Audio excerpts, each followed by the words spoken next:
Hey everyone, and welcome to RUBIN'S Mind Lab, where we break down the latest research into what it really means. Have you ever wondered if the logic behind your favorite marketing ad is actually real, or if it is just a statistical trick designed to fool you? We see these kinds of studies everywhere, claiming that a certain brand choice leads to a specific feeling, which then influences your happiness. But what if I told you that the evidence for those claims might be a bit shakier than you think? In the world of psychology and marketing research, there is a famous tool called mediation analysis. Think of it like a detective story. You have an opening event like seeing an ad and a final result, like buying a product.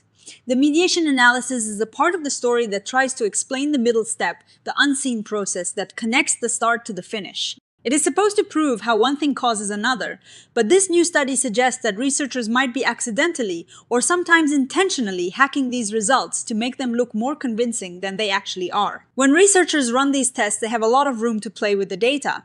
They might try 5 different ways to measure a feeling, or include or exclude extra information until they find a result that looks statistically significant.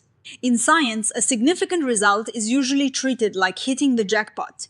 But if you try enough different combinations, you are bound to hit a combination that looks meaningful, just by pure luck. This study found that when researchers use these flexible tactics, the chance of getting a false result spikes. Sometimes they are effectively fooling themselves and their readers. To figure out how bad the problem really is, the authors looked at hundreds of published papers from top marketing journals.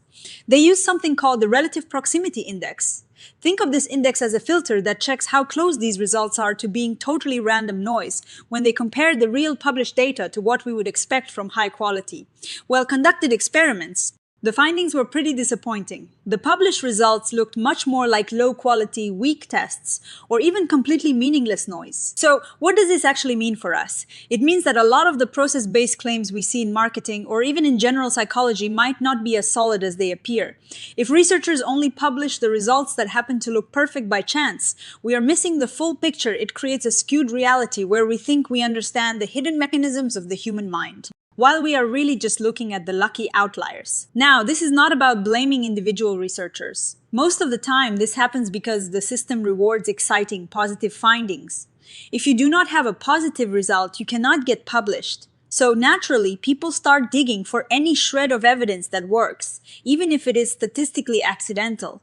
It is a structural problem, not necessarily a personal one. The good news is that there is a clear path forward. Pre-registration is the golden ticket here.